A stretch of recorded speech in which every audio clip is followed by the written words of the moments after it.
They say love makes people do crazy things, but what happens when love turns into obsession, greed, and betrayal?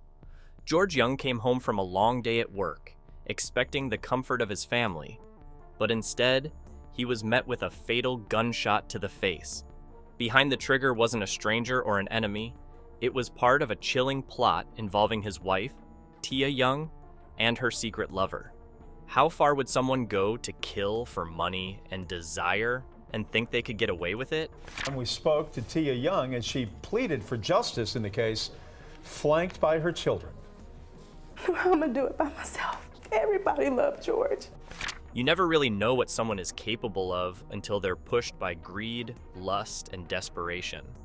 That's the twisted reality behind the chilling murder of George Young, orchestrated by his wife, Tia Young, and her secret lover, Tim Lee.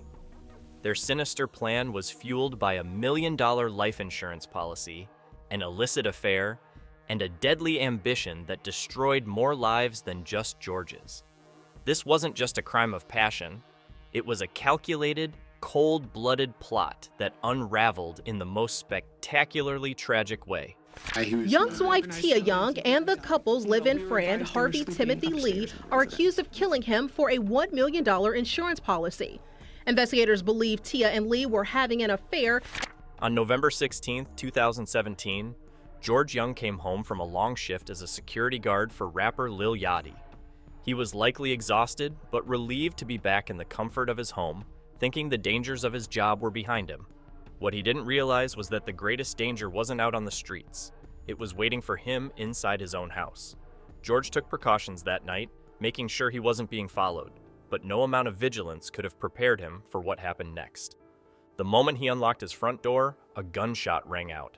George was shot directly in the face, collapsing instantly near the entrance of his home. He never stood a chance.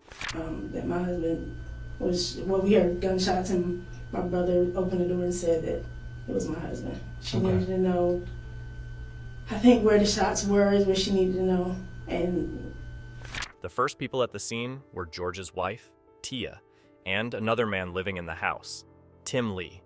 Tim was seen performing chest compressions on George while Tia stood nearby, eerily calm amid the chaos.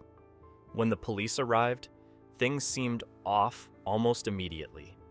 Tia's behavior was cold and strangely rehearsed. Her first concern wasn't calling for help. Instead, she begged the 911 dispatcher not to turn on their sirens. Her reason? She didn't want her kids waking up and seeing their father lying dead on the front porch. At first, it seemed like a concerned mother trying to shield her children from trauma. But soon, detectives realized this wasn't motherly concern.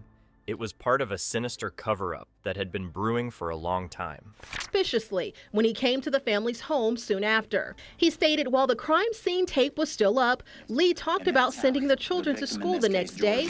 Despite her pleas, officers had to turn on the sirens and rush to the scene.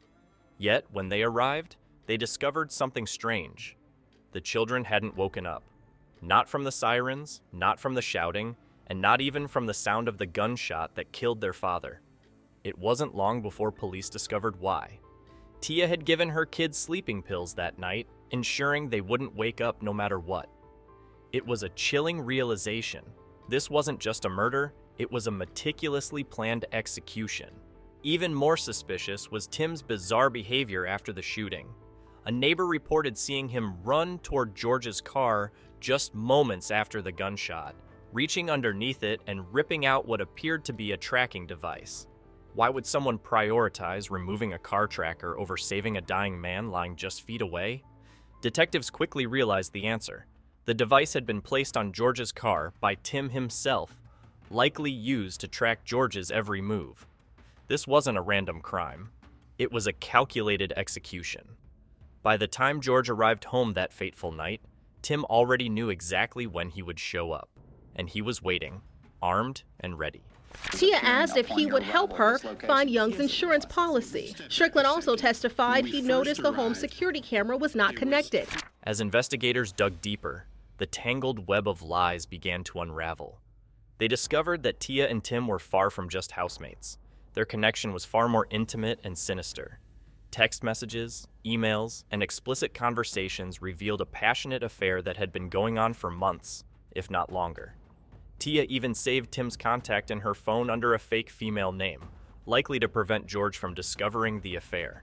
The lengths they went to hide their relationship spoke volumes about how far they were willing to go. But no digital cover-up is perfect, and the devastating truth surfaced in all its grim reality. At the heart of this gruesome scheme was a $1 million life insurance policy in George's name, with Tia listed as the sole beneficiary. With George out of the picture, Tia would cash in on the policy, and Tim could step into George's life, both personally and professionally. The plan seemed foolproof in their minds, but their greed blinded them to the obvious flaws in their cover-up. Tim's search history revealed something even more sinister. He had been searching for ways to purchase black mamba venom, the deadliest snake venom in the world, more than 27 times. He also looked up where to buy the venomous snakes themselves. It was a chilling insight into his twisted mind. Was this part of another murder plan that never materialized? It became clear that George's murder wasn't just about money. It was about a deeply rooted obsession and a thirst for power.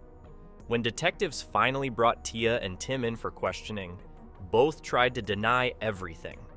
Tim quickly invoked his right to remain silent, asking for a lawyer the moment he realized how much the police already knew. Tia, however, was determined to talk her way out of trouble, something she would come to regret. Her stories kept shifting with every new piece of evidence detectives revealed, weaving a tangled web of contradictions. At first, she denied the affair altogether, claiming she and Tim were like siblings. But when police confronted her with explicit emails she'd sent to Tim, her entire demeanor changed.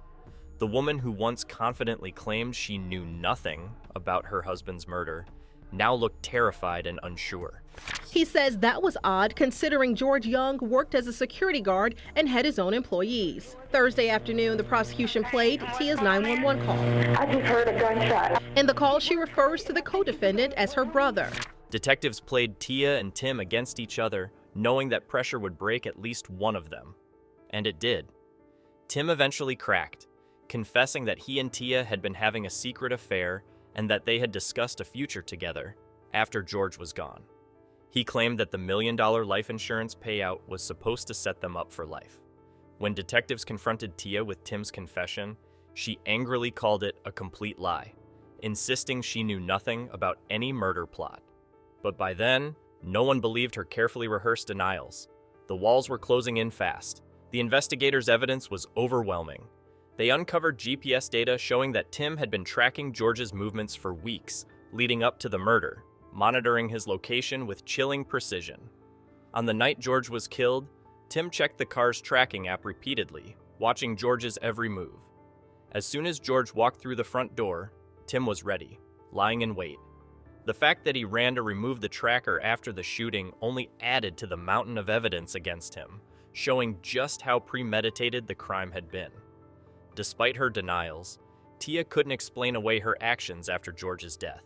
She had called the insurance company just one day after her husband's murder to file a claim for the $1 million payout, showing a shocking lack of grief or remorse. To make matters worse, Tia's stories about that night kept changing, contradicting her earlier statements. So, what are your thoughts on this? Let us know in the comments below.